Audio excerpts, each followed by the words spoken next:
Le 4 novembre 2014, le docteur Faisal, médecin-chef de l'hôpital de Poli dans la région du Nord Cameroun mourait après avoir été mordu par un serpent de type cobra. Comme lui, des centaines de personnes vivant dans des zones reculées meurent au quotidien, victimes de morsures de serpents. La plupart des personnes qui sont victimes de morsures de serpents, c'est des pauvres, c'est des personnes qui n'ont pas de moyens. Et c'est des personnes qu'on retrouve dans les zones les plus éloignées, qui n'ont pas la portée et la facilité d'atteindre des hôpitaux.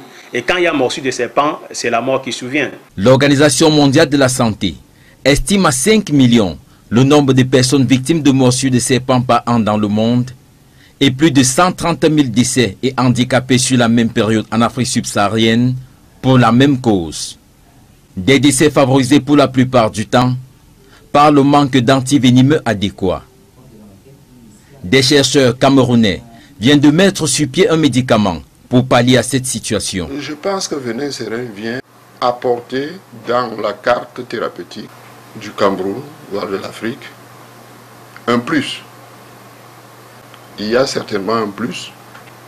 C'est un rajout d'un outil thérapeutique dans la gamme globale que nous avons déjà. Passé par toutes les cases de contrôle et des tests scientifiques, le nouveau médicament semble avoir prouvé son efficacité. C'est un produit qui ressort le venin à 30 minutes lorsque vous l'utilisez. Dès que vous prenez le venin serein en comprimé, si vous avez été piqué par un insecte, si vous avez été mordu par un serpent, le venin ressort à l'endroit où vous avez été mordu. Reste à présent que le circuit de distribution du médicament respecte la législation en vigueur pour le bien des populations.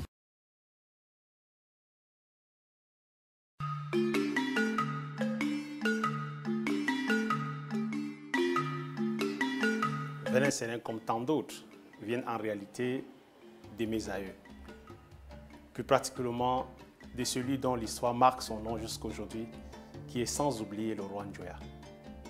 Le roi Njoya qui a laissé à travers l'histoire de plusieurs inventions, entre lesquelles la médecine africaine, la médecine traditionnelle. Donc, le venin serein, dont il porte son nom, vient d'un patrimoine légué de génération en génération jusqu'à moi aujourd'hui, dont je me lève pour que le monde entier puisse en bénéficier.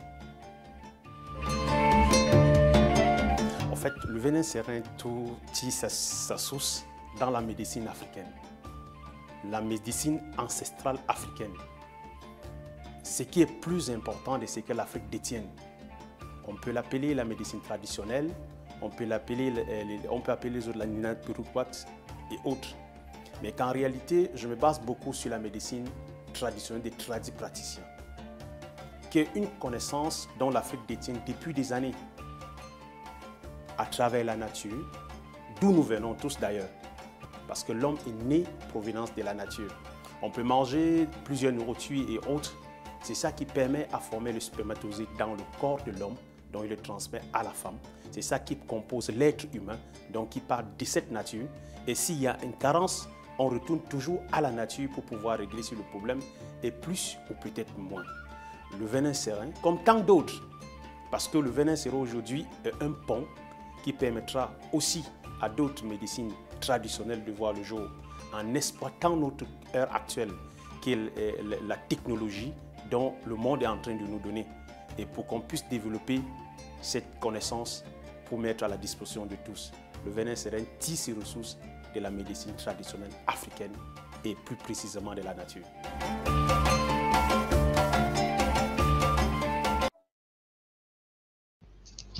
Merci. De la question de ce que le cabinet m'a apporté de plus important, et comme son nom l'indique, on dit cabinet des stratégies d'entreprise. Sans stratégie, nous ne pouvons pas avancer. La stratégie est dans tout domaine. C'est que les stratégies du cabinet te permettent à comprendre l'intérêt de chaque partie prenante. Et lorsque vous êtes en train de convaincre une partie prenante en le dévoilant son intérêt, il s'engage parce que chaque personne s'engage selon ses intérêts. Quand je rencontre le cabinet MDB en 2016, j'avais une vision différente de mon projet. D'abord, mon projet, c'était pour le Cameroun, c'était pour faire les comprimés pour le Cameroun. Mais il n'y avait ni emballage, il n'y avait rien, il n'y avait pas de visuel. Mais le cabinet m'a permis de mieux comprendre mon projet et voir le projet très grand. Donc, ça veut dire, c'est grâce à mon partage, grâce à mon parcours avec le cabinet que j'ai attaqué le Nigeria. Donc, aujourd'hui, j'ai une entreprise déjà installée là-bas, la Centrafrique et d'autres pays internationaux. Quand j'entre au cabinet MDB, je n'avais pas encore fait la Chine. On avait, dès le premier jour, programmé déjà, quittant du Cameroun, visite de la Chine, installation au Nigeria, installation dans d'autres pays africains, en Europe et en Suisse. Donc, on avait déjà tous ces visuels, mais on n'avait même pas d'argent. Mais grâce à la formation que le cabinet m'a amenée, ça m'a permis de convaincre des parties prenantes d'avoir des actionnaires pour aller jusqu'à ces jours là où le projet se trouve.